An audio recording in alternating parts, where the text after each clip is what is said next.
Toyota Innova ay check engine daw tapos namatay. Pero nung pina-start ni sir ulit, nawala yung check engine. Pero palyado na siya guys. Tsaka nangangatal minsan. Tapos namatayan. Tapos pinapalitan niya ng fuel filter doon sa ibang shop. Ganun pa rin daw, medyo kumakadyot-kadyot tapos parang namamatay. So ginamitan natin ng scanner. Tingnan natin kung anong ma-scan natin sa scanner na to guys. Ayan guys, wait lang natin guys. Yan, in-scan natin. And then punta tayo sa Toyota. Ayan guys.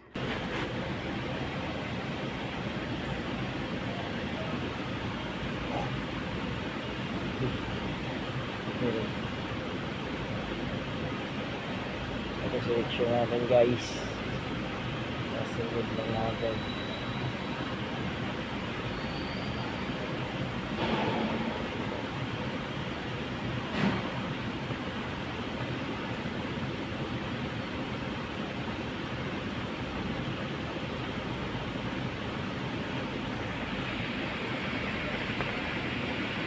Ano ba guys?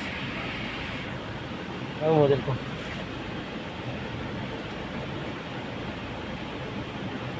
Dito na.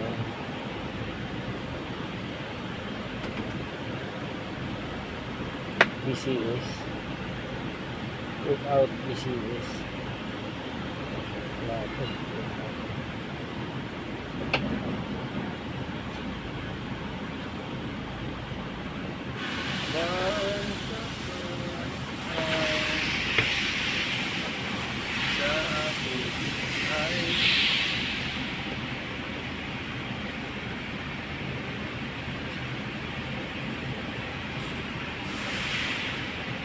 Ito yung titirahin.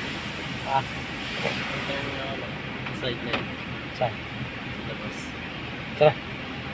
Babaan ng transmission. Di nga. Ayun nga, ayun nga. Di nga. Hindi pumunta sa bahay. Kung pumunta yun, iwasan niya. Ano sakyan? Dito yung ano.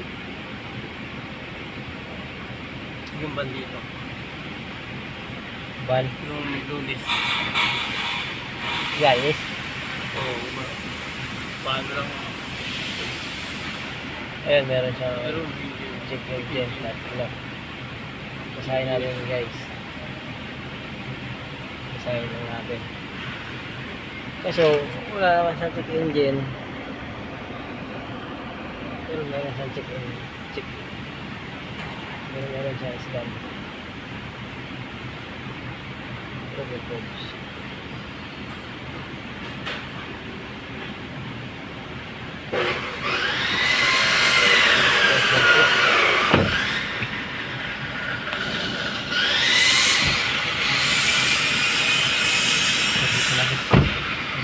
Injector circuit. Ha? Injector circuit open. kaya pala ano. Palyado. Ayan guys, wag ganyan guys. Open. Bukas. Ibig sabihin bukas. Ayan na guys, ito yung nakita natin. Yung sa connector niya na yung parang sa pin, lumabas na po siya. Kaya nagkakaroon siya ng close contact. So, dinain lang natin yan. Tapos in-start natin yung makina. Okay na siya. Tapos in-scan natin ulit. Tingnan natin sa scanner guys. Ayun. Ayun guys. Wala na po siyang DTC. Okay na po. Thank you.